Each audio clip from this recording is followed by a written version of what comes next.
Bonjour à tous. Le 6 mai 2024, l'agence de propagande d'État biélorusse, Bielta, annonce qu'un citoyen polonais a demandé l'asile politique en Biélorussie. Quelques dizaines de minutes plus tard, les médias biélorusses et russes transmettent une conférence de presse durant laquelle intervient un juge au placé polonais, Tomasz Schmidt.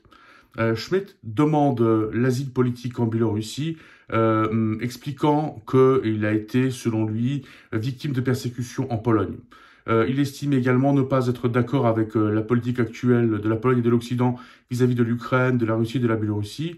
De ce fait, donc, il prétend devoir quitter le pays par crainte pour sa sécurité et sa vie.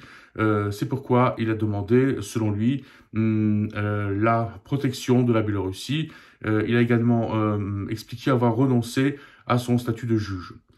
Alors l'affaire fait l'effet d'une bombe politique en Pologne et l'effet d'une bombe administrative parce que Thomas Schmidt n'est pas un juge ordinaire. C'est un juge haut placé et très haut placé. Pourquoi? Parce que il a statué donc durant sa carrière sur au moins 5000 affaires, des affaires destinées à donner des autorisations d'accès à des informations classifiées, que ce soit au niveau national ou même au niveau de l'OTAN. Un juge donc, qui a fait partie pendant 12 ans de la cour administrative départementale, donc une des cours départementales administratives, une des 16 donc, qui existe en Pologne. Donc un juge qui a travaillé au ministère de la Justice sous demande et donc les signatures de l'ancien ministre de la Justice Zbigniew Ziobro, un homme très connecté politiquement à l'ancien gouvernement de la droite unie et au Premier ministre Mateusz Morawiecki, et surtout un homme qui, de par la décision du gouvernement de Mateusz Morawiecki, donc l'ancien gouvernement en Pologne, a été nommé directeur juridique du Conseil national de la magistrature polonaise. Donc quelqu'un de très haut placé, ayant accès aux informations les plus sensibles en Pologne, surtout ayant accès à des dossiers très sensibles, puisque en tant que juge statuant sur les autorisations d'accès à des informations classifiées, il connaissait les dossiers de ceux qui demandaient cet accès. Donc il connaissait les failles, les faiblesses de ces gens, leurs problèmes, puisque donc des gens à qui on attribue ces autorisations donc sont des gens sur qui on fait des enquêtes très poussées. Donc il avait en charge de ces dossiers accès à toutes ces informations. Donc il avait les listes, les noms, les informations, et finalement on ne sait pas quelle information il a réellement pu emporter avec lui. Donc c'est une affaire d'espionnage très sérieuse, puisque ça représente donc une faille de sécurité importante. Ça montre qu'en Pologne, il y a vraiment des brèches dans le dispositif de sécurité qu'il va falloir colmater à l'avenir. Surtout, il apparaît clairement que Thomas Schmidt a pu agir pendant des années sans avoir été inquiété par qui que ce soit. On apprend que l'année dernière, au mois de juin, il est allé en Biélorussie en visite. On ne sait pas trop ce qu'il a fait en Biélorussie. Et ça n'a déclenché aucune procédure en Pologne. On sait également qu'il a traversé la frontière biélorusse cette année. Donc il a quitté le pays tout à fait légalement, sans que qui que ce soit essaie de le retenir. On sait qu'une enquête aurait été ouverte sur Schmidt il y a quelque temps, on ne connaît pas plus de détails. Le fait est qu'il est passé complètement sous les radars, complètement entre les mailles du système, que personne n'a rien vu venir, et qu'on a affaire à la plus grande affaire d'espionnage en Pologne depuis au moins 40 ans, si ce n'est plus. Alors, pourquoi les Russes ont fait part de cette histoire? Bien évidemment, d'une part pour humilier le gouvernement polonais, la Pologne. D'autre part, donc dans la mesure où les Russes sont dans une logique d'escalade, nous voyons une attaque qui se prépare sur Kharkiv. Nous voyons également l'intensification des combats en Ukraine. Nous voyons également donc l'intensification des attaques cybernétiques en Europe. Donc tout ça montre que les Russes sont dans une logique d'escalade. Et c'était une façon pour la Biélorussie, pour la Russie, de montrer qu'on est beaucoup moins en sécurité que ce que nous croyons et qu'ils peuvent pénétrer n'importe quel système, n'importe où, n'importe quand. D'où cette histoire avec Thomas Schmidt, donc, qui demande publiquement l'asile politique en Biélorussie. Mais pour la Pologne, l'affaire ne s'arrête pas là, puisque beaucoup d'éléments porteraient à croire que l'affaire Schmidt, l'affaire d'espionnage la plus importante depuis au moins 40 ans, pourrait être que le sommet de l'iceberg. Pourquoi? Parce qu'en fin de compte, l'ancien gouvernement polonais, ayant déclenché une véritable révolution dans les services de sécurité, les services secrets, les services administratifs, toutes les institutions de l'État, ont fait que ces institutions ont pu être infiltrées par toutes sortes de personnages de réputation et de provenance douteuse, des personnages qui, parce qu'ils ont adhéré au nouveau système qui avait été créé entre 2015 et 2023, n'ont pas été inquiétés par qui que ce soit, plus même on les a blanchis de toute charge qui pesait sur eux. Dans certains cas, ça a vraiment été flagrant. Et aujourd'hui, on peut supposer que certains de ces gens constituent un véritable souci de sécurité pour la sécurité polonaise, voire la sécurité de l'OTAN, puisque ces gens, comme Schmidt, ont accès aux informations de l'OTAN. Alors comment cela se fait-il? Eh bien, quand le parti Droit et Justice et ses alliés ont pris le pouvoir en 2015, ils se sont livrés à une véritable révolution. Ils ont décidé de balayer l'ancien système, de balayer toute son administration et de, en quelque sorte, recréer la Pologne en partant de zéro. Mais pour ça, ils avaient besoin de nouvelles élites, chose qu'ils ne possédaient pas. Donc ils ont commencé à se chercher des clients, donc des gens qui n'avaient absolument pas les compétences, qui n'avaient absolument pas l'expérience, ont commencé à occuper des postes clés au sein des institutions d'État. Tout ça parce que le Parti Droit et Justice a décidé de créer une Pologne nouvelle en se débarrassant du jour au lendemain des élites et des fonctionnaires, des militaires, des services secrets qui avaient travaillé en Pologne depuis 1989. Et donc, du coup, d'une part, ça a paralysé un certain nombre d'institutions. Ça a fait que les services secrets qui ont été purgés de leur chef, de personnes expérimentées, qui ont été remplacés par des politiciens ou des gens proches de la politique ou des politiques, étaient des gens incompétents, mais des gens surtout qui répondaient aux ordres politiques. Donc, finalement, entre 2015 et 2023, la Pologne a été complètement politisée et les services de l'État ont été, eux, également politisés. Ça a eu pour conséquence directe que quand une enquête était ouverte sur qui que ce soit qui était proche des dirigeants, on coupé court à cette enquête puisque les services secrets ou les services d'État n'avaient pas à mener d'enquête sur les dirigeants ainsi que donc, les gens qui étaient là pour exécuter leur politique. D'autre part, entre 2015 et 2022, il y a une grande proximité entre la Russie, la Biélorussie et Droit et Justice et ses alliés. Plusieurs décisions et plusieurs politiciens en sont la preuve vivante. Prenons l'exemple de l'ancien Premier ministre Mateusz Morawiecki.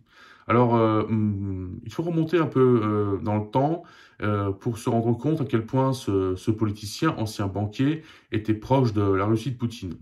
Mateusz Morawiecki, en tant que président d'une des plus grandes banques fonctionnement en Pologne, BZWBK, avait recommandé au Premier ministre à l'époque en charge donc, du gouvernement en Pologne, Donald Tusk, de vendre à un oligarque russe très proche de Poutine, Wiaczysław Moshe-Kantor, deux entreprises d'État absolument vitales pour la sécurité de l'État. Donc d'une part une entreprise ferroviaire, une entreprise de transport, d'autre part une entreprise donc, qui fabrique de l'azote. Alors ces décisions n'ont pas été validées par le gouvernement polonais, donc ces entreprises n'ont pas été vendues, mais on peut se demander pourquoi est-ce que Mateusz Morawiecki tenait tant à ce que la Pologne vende des entreprises d'État qui étaient aussi importantes pour sa sécurité à ses contacts russes. Donc une chose est sûre, en tant que président de la banque BZWBK, Mateusz Morawiecki était très proche de la Russie, très proche de Poutine, puisqu'il était en contact direct avec l'un des plus proches oligarques de Poutine à l'époque, donc Wiaczysław Moshe-Kantor. Mais Morawiecki, qui ensuite donc, a quitté le secteur financier pour faire de la politique, s'est retrouvé au parti plateforme civique de Donald Tusk et il en a été expulsé. On ne sait pas pour quelle raison, mais le fait est qu'une fois avoir été éjecté, voire expulsé, voire éjecté du parti de Donald Tusk, il est allé chez la concurrence politique, donc chez le parti de Jarosław Kaczyński, Droit et Justice, et il a été accueilli là-bas à bras ouverts. Et ça porte vraiment à réflexion parce que dans la mesure où nous avons deux partis qui se détestent et deux camps politiques qui se détestent. Nous avons tout à coup quelqu'un qui a été pendant des années un proche de Donald Tusk, qui avait travaillé au sein de son conseil économique. Tout à coup, il se retrouve être éjecté et il se retrouve être accueilli à bras ouverts par Jarosław Kaczyński, qui fait de Mateusz Morawiecki pas simplement pour son parti, mais il en fait en quelques semaines le vice-président du Parti Droit et Justice, ensuite vice-premier ministre chargé justement du secteur énergétique, et ensuite premier ministre. Donc une carrière absolument fulgurante au sein de Droit et Justice pour quelqu'un que l'on peut considérer comme un transfuge politique. Chose très étonnante. Pourquoi? Peut-être justement parce que il a offert à Droit et Justice ses contacts russes qui ont permis, en collaboration avec la Russie, de couler l'ancien gouvernement de Donald Tusk, justement en faisant des enregistrements de discussions privées de politiciens. Ces enregistrements, finalement calqués sur le modèle hongrois, comme ce qui avait été fait en 2006, ont été publiés. Et donc, ils ont donné une image donc, du gouvernement de Tusk, donc une image d'un gouvernement de corrompus, de gens vulgaires, des enregistrements donc très défavorables pour le gouvernement. Ces enregistrements ont très bien pu être faits par les services secrets russes en collaboration avec Droit et Justice, de par Mateusz Morawiecki qui aurait pu être l'intermédiaire entre les services secrets russes et Droit et Justice. Il y a beaucoup d'éléments qui portent à croire que c'est ce qui s'est passé. Ensuite, ce qu'il faut bien voir, c'est que Mateusz Morawiecki, en tant que ministre de l'énergie et en plus vice-premier ministre donc numéro 2 du gouvernement de Beata Szydło, donc gouvernement Droit et Justice, a beaucoup œuvré à ce que soit multiplié par 3 l'import de charbon russe en Pologne. Et pour ce faire, Droit et Justice a beaucoup fait pour combattre, lutter contre les énergies renouvelables en Pologne, donc que ce soit les éoliennes ou le photovoltaïque, qui a été remplacé par le charbon, en grande partie par le charbon russe. Entre 2015 et 2017, l'importation du charbon russe en Pologne a été multipliée fois 5. De par les décisions qui ont été prises par le gouvernement Droit et Justice, on sait aujourd'hui que des proches des ministres de l'époque ont fait des millions sur ces transactions. Et il ne faut pas oublier une chose, c'est que qui dit charbon russe dit service secret. En Russie, on ne vend pas de charbon sans passer par un contact avec les services secrets, donc par le FSB ou le VSR. Donc si quelqu'un veut acheter du charbon, il passe par les services secrets. Donc on peut penser que c'est ce qui a été fait par les dirigeants de l'époque. Donc on a des contacts économiques, interétatiques d'une part, mais personnels aussi, donc des politiciens qui font des milliards, même pas des millions, mais des milliards sur l'import du charbon russe. On peut donner l'exemple d'un autre ministre, le ministre de la Défense donc de l'époque, Antoni Macierewicz, donc un personnage très controversé, dont les agissements tendraient à dire qu'il était soit agent russe, soit qu'il travaillait pour les Russes directement ou indirectement. Quelques preuves, quelques exemples. En 2006, quand le premier gouvernement Droit et Justice décide de dissoudre les services secrets de l'armée, donc WSI, il y a beaucoup d'erreurs qui sont faites. Donc, d'une part, ces erreurs mènent à la déconspiration de la plupart des agents étrangers des WSI dans le monde, en Afghanistan notamment, ce qui mène à la mort d'une quarantaine de personnes. Et d'autre part, on ne sait pas pourquoi, Antoni Macierewicz, qui est chargé de cette dissolution, décide de publier ce rapport, qui devait être à la base secret, et de le traduire en russe. Alors, décision très controversée, puisque la langue officielle de l'OTAN n'est pas le russe, mais l'anglais. Et ce rapport de la dissolution des services secrets de l'armée, traduit en langue russe, se retrouve être publié sur pas mal de sites connectés directement au ministère de la Défense russe. Donc, situation pour le moins curieuse. Ensuite, on sait parfaitement que ce rapport a été traduit, ce n'est pas un secret d'État, hein, c'est une information qui n'est pas classifiée. Ce rapport a été traduit en russe par Ilana O, qui était une agent du FSB reconnu. Et en plus, de par la décision de Antoni Macierewicz, on a validé un laissez-passer pour Ilana O, qui avait plein et entier accès à tout ce qui se passait au ministère de la Défense polonais. Donc, une situation, on sait que quelqu'un est proche des services secrets russes, on sait qu'il est même connecté à ces services secrets russes. Et tout à coup, cette personne reçoit les autorisations pour pouvoir être complètement autonome au sein du ministère. Chose étonnante. Ensuite, nous avons Antoni Macierewicz qui, donc des années plus tard, crée donc un groupe parlementaire qui tend à dire qu'il y a eu un attentat, que donc l'avion présidentiel polonais donc qui s'est crashé le 10 avril 2010, que ça avait été un attentat, donc sans aucune preuve. Donc il crée en fait de l'agitation en Pologne, il crée du trouble. Euh, Ce trouble est évidemment profitable à la Russie. Pourquoi? Parce que les Russes, du coup, n'ont pas à payer pour cette catastrophe, puisque la catastrophe de l'avion présidentiel polonais a eu lieu sur leur territoire, donc il aurait été normal que la Pologne leur demande des indemnités. Ça n'a pas été le cas, aussi parce que Antoni Macierewicz a fait en sorte que en Pologne, on ait cette idée d'attentat, donc qui a divisé la société et qui a divisé la Pologne, donc chose profitable à la Russie.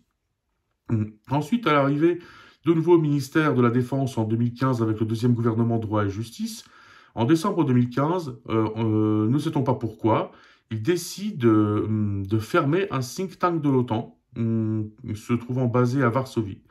Il décide de le fermer, donc c'est donc des agents du ministère de la Défense polonais arrivent en pleine nuit, décide de mettre à la porte les employés qui se trouvent dans ce think tank et de sécuriser les documents qui s'y trouvent. On ne sait toujours pas pourquoi est-ce qu'il a pris cette décision.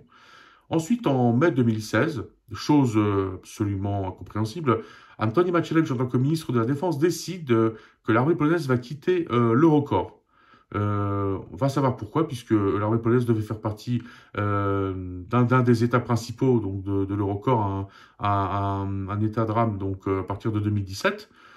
Et Antoni Macierewicz décide que la Pologne va quitter l'Eurocorps, et donc du coup la Pologne n'est plus membre de l'Eurocorps pendant 6 ans, de par la décision d'Antoni Macierewicz, chose absolument étonnante. Quelques mois après, il décide de façon unilatérale de rompre le contrat d'achat d'hélicoptères Caracal que la Pologne devait acquérir, donc 55 hélicoptères pour son armée de l'air. Ça ne se fait pas. Et non seulement il décide d'annuler ce contrat de façon unilatérale, la Pologne paye encore des indemnités à Airbus à cause de cette décision, mais en plus il ne remplace pas le Caracal par aucun autre hélicoptère. Donc pendant 6 ans, l'affaire est gelée. Tout comme la modernisation de l'armée polonaise qui avait été planifiée et lancée en 2013 et 2014 par l'ancien gouvernement Tusk, donc le gouvernement plateforme civique parti agrarien.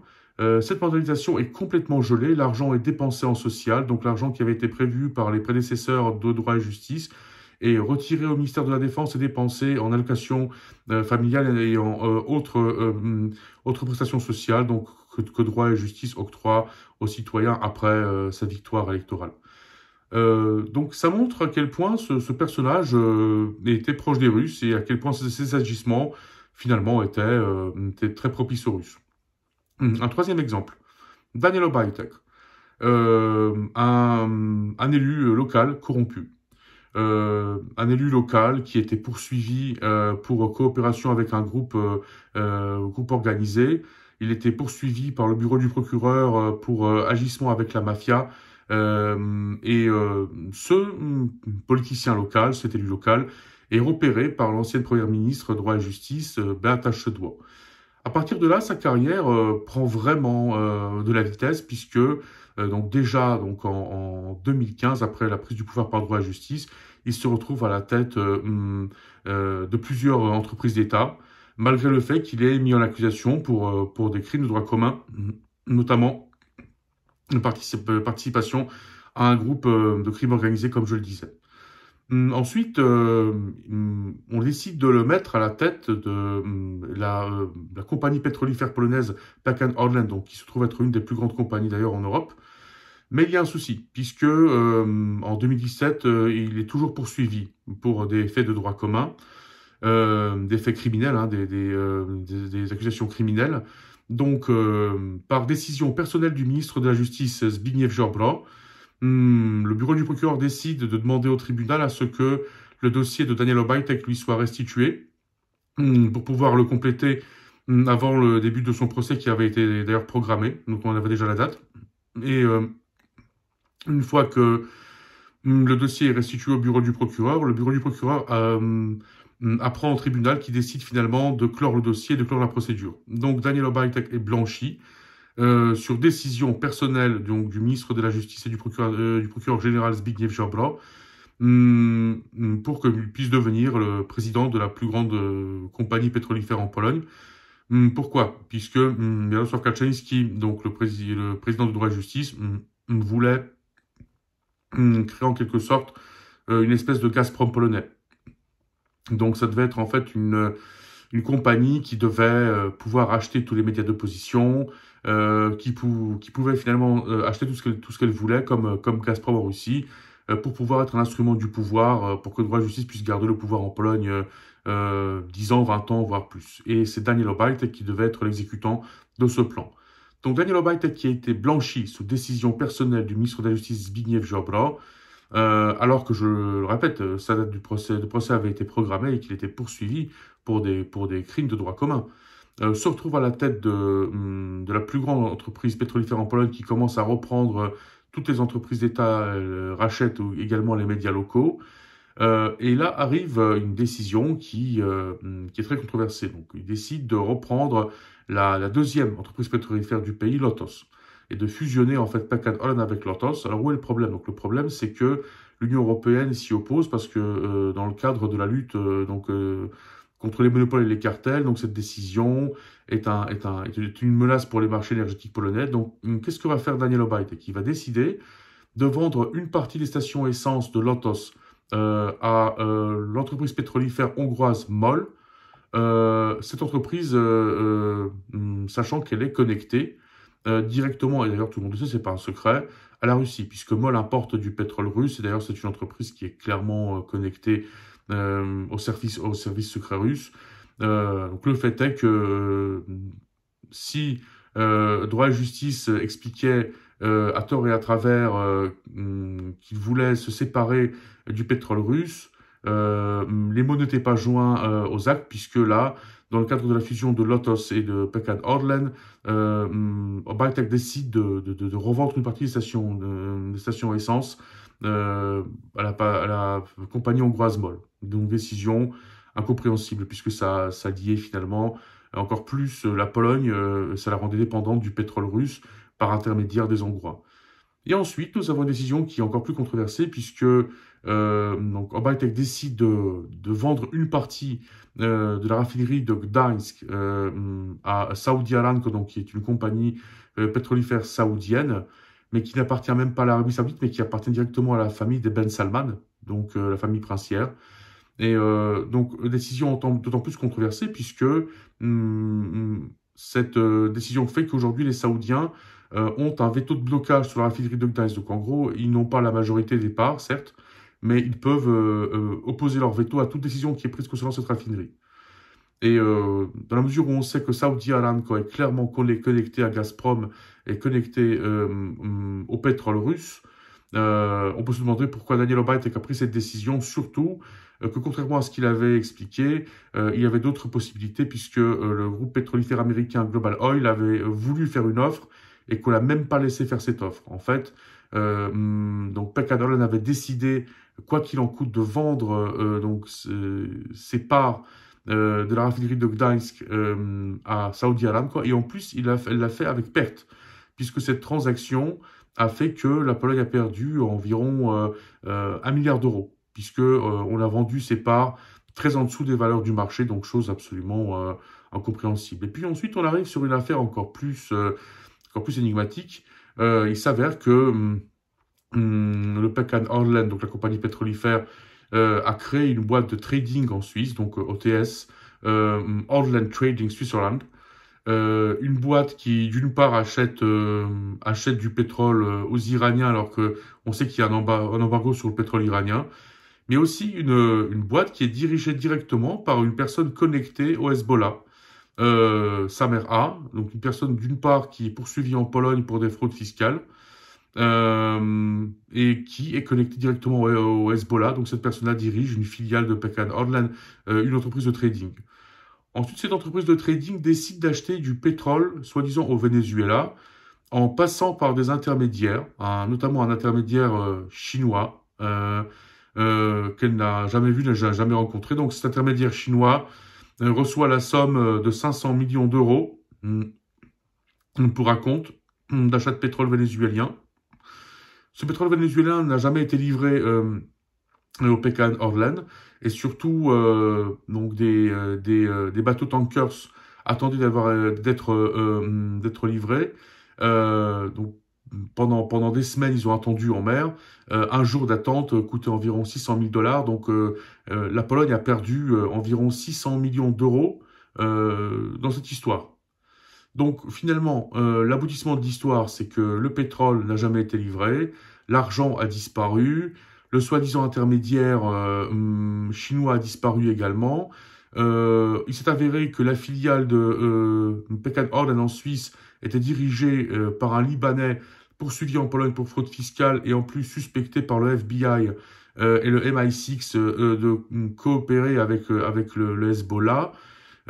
Situation vraiment abracadabrante. Donc aujourd'hui, Daniel Obajtek n'est plus à la tête du Pecan Orlen, mais il se retrouve être sur les listes électorales de droit et justice pour le Parlement européen. Donc il est candidat au Parlement européen, sachant qu'aujourd'hui il y a 4 enquêtes à son encontre, dont l'enquête concernant donc, ces 500 millions d'euros qui ont disparu, une enquête concernant cette fusion Pecan Orlen avec l'entreprise Lotos, la revente de la raffinerie de Gdańsk, une partie de cette raffinerie à Saudi Aramco, les pertes que ça a engendré, d'autres enquêtes. Malgré cela, Droit et Justice a décidé de le mettre sur ces listes, chose qui paraît vraiment hallucinante.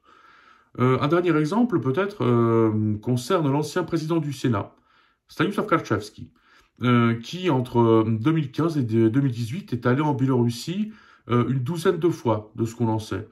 Et une fois à son retour de Biélorussie, il a accordé une longue entrevue à la chaîne privée TVN, donc TVN 24. Et pendant cet entretien, il a expliqué que le président de la Biélorussie, Alexander Loukachenko, était une personne très, très chaleureuse, très sympathique, très humaine, une personne qui adorait son pays, un très grand patriote biélorusse, ce qui avait choqué tout le monde. La vérité, c'est que le système poutinien, le système biélorusse, était un exemple pour droit et justice, et que c'est exactement ça qu'il voulait bâtir en Pologne. Donc il faut bien voir que le système qu'avait créé Jarosław Kaczyński, une politisation du pays à marche forcée, était vraiment calqué sur le système poutinien, et que le gouvernement de Jarosław Kaczyński, donc le Premier ministre Mateusz Morawiecki et les gens qui travaillaient pour lui, étaient très proches des services secrets russes, étaient très proches du business russe. Alors certains travaillaient avec les services secrets russes parce que donc il y avait une proximité du camp politique de Kaczynski avec la Russie. D'autres faisaient du business et gagnaient là-dessus des milliards. Les services secrets ne faisaient pas d'enquête, puisque à chaque fois qu'ils avaient déclenché une enquête, on leur disait de laisser tomber et de ne pas s'occuper de ces histoires sous peine de perdre leur travail. Donc voilà, aujourd'hui, si on en est là, c'est que on a politisé les services secrets, c'est qu'on a décidé d'éliminer des experts des services secrets, les remplacer par des gens incompétents et des politiciens, mais surtout, on en est là parce qu'il y a une grande proximité entre droit et justice et la Russie de Poutine ainsi que la Biélorussie de Loukachenko. Ça, c'est un fait. Et pour revenir à l'espion biélorusse, au juge traître, donc Thomas Schmidt, c'est une personne qui était absolument connectée au système de droit et justice, ainsi qu'à la réforme, voire la déforme de l'appareil judiciaire. Alors rappelons-le, en 2016, droit et justice décide de réformer complètement le système judiciaire polonais, de le politiser. Donc cette réforme, c'est rien de plus que la politisation donc du système judiciaire polonais. Et pour ça, il a besoin de nouveaux juges. Donc il commence à purger les tribunaux, commence à purger tout le système judiciaire, donc en renvoyant donc les juges en place et les remplaçant par d'autres juges. Et donc Thomas Schmidt est l'un d'entre eux. Donc c'est l'une des personnes qui avait été justement qui avait été engagée dans cette déforme. Surtout, c'est une personne qui avait été très proche du gouvernement droit et justice directement nommé par le vice-ministre de la Justice, Michał Wójcik, sur demande express de Zbigniew Ziobro, le ministre de la Justice. Donc, c'est pas un juge ordinaire, c'est quelqu'un qui était très proche du pouvoir, l'ancien pouvoir, donc de Jarosław Kaczyński. Pourquoi?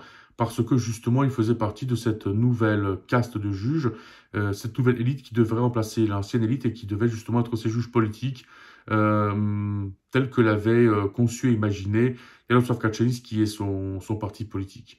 Donc, une personne dont le droit de justice ne peut pas dire qu'elle ne le connaît pas, parce qu'elle le connaît très bien, une personne très très proche de l'ancien système. Et aujourd'hui, c'est bien là tout le problème, c'est qu'aujourd'hui, on peut se dire que l'affaire Thomas Schmidt, c'est que le sommet de l'iceberg. Puisque des Thomas Schmidt, dans le système judiciaire polonais, on peut en avoir des dizaines, voire des centaines. Donc des gens qui sont arrivés dans le système judiciaire parce que ils avaient décidé d'être clients de droit et justice, ils faisaient partie de cette déforme de l'appareil judiciaire, des gens qui n'avaient pas les compétences, mais qui pouvaient être connectés d'une part ou d'une autre, d'une façon ou d'une autre à la Russie, ou alors qui étaient peut-être sous l'emprise du chantage, puisqu'on sait que Thomas Schmidt, enfin l'enquête l'a révélé, avait des problèmes financiers. Donc il devait à peu près 125 000 euros, c'est ce qu'il avait en dette. On sait parfaitement qu'il ne payait pas les pensions alimentaires donc liées à ces deux mariages. Donc on peut supposer que donc, les éléments financiers étaient peut-être l'une des causes qui a fait qu'il ait peut-être été sujet au chantage, mais on sait également qu'il était proche des milieux d'extrême droite et des milieux hooligans. Donc ça fait que ces éléments ressortent maintenant, mais ils auraient dû être pris en considération des années auparavant. Pourquoi? Parce que c'est quelqu'un qui occupait vraiment un poste à responsabilité et on aurait dû laisser faire les services secrets leur travail, on aurait dû laisser faire les enquêtes et peut-être qu'on ne serait pas arrivé là. Mais puisque droit et justice a mis en place des gens qui n'étaient pas compétents, et juste parce qu'ils avaient été clients, qu'ils avaient adhéré au système, qu'ils avaient accepté de faire cette déforme, et finalement d'instaurer ce système poutinien et loukachénkien en Pologne, on a décidé de leur donner l'immunité complète, et même quand eux faisaient l'objet d'enquêtes ou même de poursuites judiciaires, on les blanchissait sous décision express des politiciens en charge de l'époque. Donc aujourd'hui, la Pologne, elle doit s'atteler à une véritable réforme de son système judiciaire, de son système administratif, parce que des Schmitt, il peut y en avoir beaucoup. Surtout, aujourd'hui, il faut reconstruire les services secrets, il faut les dépolitiser, puisque pendant 8 ans, ils ont été politisés. Il faut remplacer les nominats politiques de droit et justice par des experts, par des gens compétents, et cela à tous les niveaux. Donc, c'est pas une chose facile, ça va prendre du temps, puisque la Pologne, finalement, se trouve en période de transition, peut-on dire, puisque les 2 mandats de droit et justice, les 8 ans de gouvernement de droit et justice ont poussé la Pologne vers la quasi-dictature. Et cette quasi-dictature, il faut bien le voir, c'est une quasi-dictature qui était d'un point de vue du modèle, de l'idéologie, très proche du régime poutinien. C'est ça que Kaczynski voulait bâtir. Il voulait bâtir un système poutinien, un système loukachénkien en Pologne. D'où cette proximité entre la Biélorussie, la Russie et les dirigeants polonais de l'époque jusqu'à l'agression d'haute intensité russe sur l'Ukraine du 24 février 2022. À partir de là, le gouvernement polonais, donc le gouvernement Mateusz Morawiecki, ne pouvait plus faire d'affaires avec les Russes de manière ouverte, puisque ça devenait, peut-on dire, gênant. Donc il y avait cette proximité politique, mais il y avait aussi cette proximité économique. Donc on peut penser que certains politiciens de droit et justice ont simplement été achetés, corrompus par les Russes. Et là-dessus, on a des noms très clairs. L'ancien Premier ministre Mateusz Morawiecki, tout porte à croire qu'il a été acheté par les Russes, qu'il a travaillé pour les Russes. Il y a beaucoup de preuves qui tendent à dire que Mateusz Morawiecki était directement connecté au FSB. Ensuite, Antoni Macierewicz, comme je le disais, l'ancien ministre de la Défense, lui aussi, beaucoup de preuves qui tendent à dire qu'il pouvait être soit agent russe, soit payé par les Russes pour ces agissements, parce que finalement, l'agissement qu'ils mettaient en place était très favorable à la Russie. D'autres politiciens comme Daniel Obajtek, donc quelqu'un qui était, comme je le disais, un élu local corrompu, dont on a fait un grand héros du nouveau business polonais, un grand patriote dont on a blanchi le nom, puisque le bureau du procureur a retiré son dossier du tribunal pour ensuite mettre fin à la procédure. Et quand on voit ces agissements, on voit clairement qu'il profite aux Russes. La vente d'une partie de la raffinerie de Gdańsk aux Saoudiens, en leur donnant la possibilité d'avoir un droit de veto aux Saoudiens qui sont connectés, comme on le sait, à la Russie. De plus en plus, d'ailleurs, depuis l'invasion de l'Ukraine, c'est un fait. Ensuite, la vente de stations essence de Lotos au groupe hongrois MOL, dont on sait parfaitement que MOL est connecté, directement connecté à la Russie de Poutine, même que le président du groupe MOL est recherché par un mandat d'arrêt international. Donc, veut revendre des stations essence, faire fusion avec un groupe comme ça paraît pas très raisonnable pour quelqu'un qui veut soi-disant diversifier ses importations et surtout se rendre indépendant de la Russie, alors qu'il fait tout le contraire. Président du Sénat, qui voyage régulièrement en Biélorussie, qui revient, qui explique que Loukachenko, c'est quelqu'un de très patriote, très humain, très sympa, quelqu'un de très bien, qui aime son pays. Ça montre cette proximité, cette grande proximité du parti de Kaczynski avec la Russie. Mais plus encore, on peut se demander quelle était exactement la relation de Yaroslav Kaczynski avec les Russes, puisqu'on sait parfaitement qu'il y a eu des relations privées entre un ancien agent donc très haut placé du KGB, Alexander Vachin, et Yaroslav Kaczynski lui-même.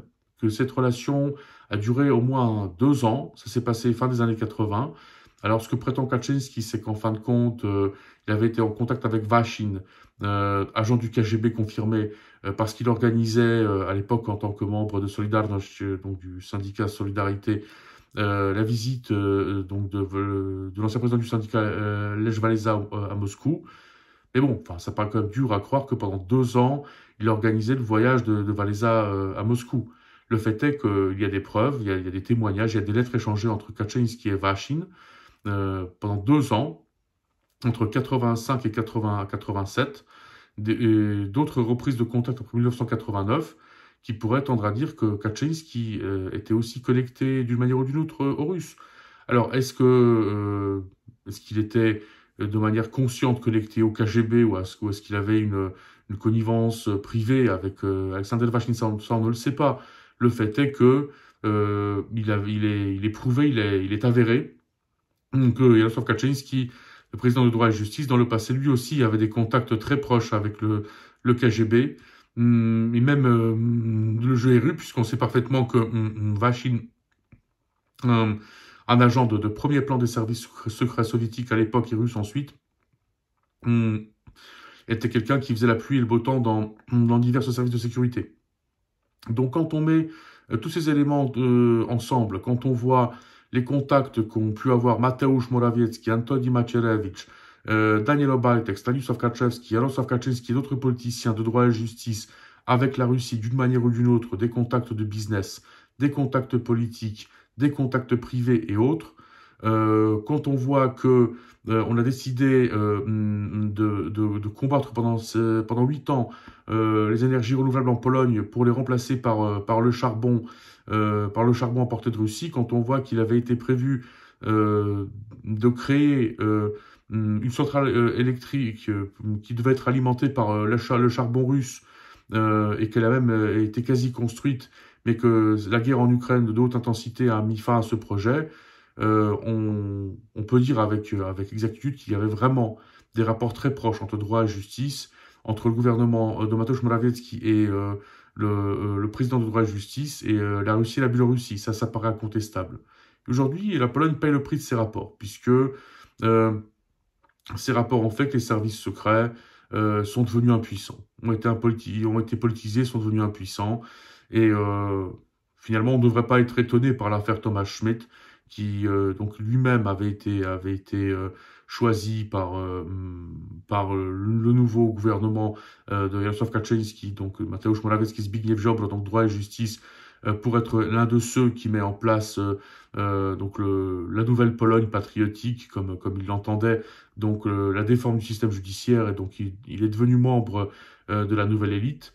Il faut bien aussi rappeler que Thomas Schmidt faisait partie de ce groupe dont le rôle était de diffamer donc les juges qui étaient dissidents, donc les juges qui n'avaient pas soutenu le gouvernement Kaczynski, étaient diffamés, attaqués directement par un groupe qui se faisait appeler groupe Cast sur WhatsApp.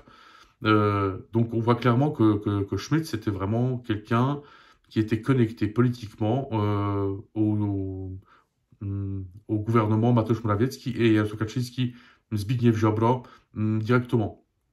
Donc le Parti droit et justice ne pourra pas dire on ne connaissait pas Schmitt parce que c'était l'un des leurs. Mais parce qu'aujourd'hui on a un changement de gouvernement, les choses ont changé. Donc cette quasi-dictature est en train d'être démontée. Le fait est que ce démontage a un prix. Et ce prix, c'est qu'aujourd'hui la Pologne est vulnérable. Elle est vulnérable parce que pendant 8 ans, on a démonté ses services secrets. Elle est vulnérable parce qu'on ne sait pas combien de gens qui ont joué à un double jeu, qui étaient les clients de Kaczynski et qui finalement travaillaient pour la Russie. On ne sait pas combien ils sont, on ne sait pas où est-ce qu'ils sont. Donc aujourd'hui, effectivement, la Pologne a des failles de sécurité. Donc peut-être qu'à l'avenir, il y aura d'autres affaires Schmitt, ça, on peut le supposer malheureusement. Tant que la Pologne n'aura pas reconstruit de véritables services secrets qui seront dépolitisés, tant que la Pologne n'aura pas reconstruit un État de droit où il y a une séparation des pouvoirs et où donc les services administratifs, les institutions de l'État ne sont pas que aux ordres des politiciens, mais font tout simplement ce pourquoi elles ont été conçues, la Pologne sera vulnérable. Donc ça prendra sûrement quelques années. Le fait est que tant que tous ces gens qui ont été mis en place par droit et justice ne seront pas démis de leurs fonctions, tant que la Pologne sera en période de transition, eh bien, elle sera vulnérable. Donc ça durera encore quelques années. Mais pendant ce temps, peut-être que d'autres affaires Schmitt émergeront parce que tout porte à croire que ce personnage, cette trahison, cette affaire d'espionnage, donc Thomas Schmitt, qui donc aujourd'hui est recherché par un mandat d'arrêt international, mais bon, ça n'a qu'une dimension symbolique, puisqu'on sait très bien que tant qu'il sera en Biélorussie, il sera intouchable, mais que son histoire, son activité d'espionnage pour le compte de la Biélorussie, voire de la Russie, peut-être que le sommet de l'iceberg d'un système, heureusement passé et révolu, mais un système qui était très proche de la Russie et de la Biélorussie, un système dont la Pologne, malheureusement, paye encore un lourd tribut jusqu'à aujourd'hui et le paiera tant que le pays ne sortira pas de sa période de transition. Je vous remercie beaucoup du temps que vous avez consacré à cet enregistrement. Pour ceux qui estiment qu'il a une quelconque valeur, je vous invite à bien vouloir le liker. Je vous invite également à bien vouloir vous abonner à ma chaîne, ainsi que parler à ma chaîne autour de vous, à vos contacts. Dans un avenir proche, je ferai d'autres vidéos en langue polonaise et française, des vidéos concernant ce qui se passe en Pologne, en France, en Europe, dans le monde. Pour ceux qui souhaiteraient me contacter directement, c'est possible sur les réseaux sociaux. N'hésitez donc pas à le faire. Je suis aussi disponible pour les médias pour ceux qui souhaiteraient un commentaire concernant la Pologne et l'Europe centrale en général. Pour l'heure, je vous remercie beaucoup du temps que vous avez consacré à cette vidéo et je vous dis à très bientôt.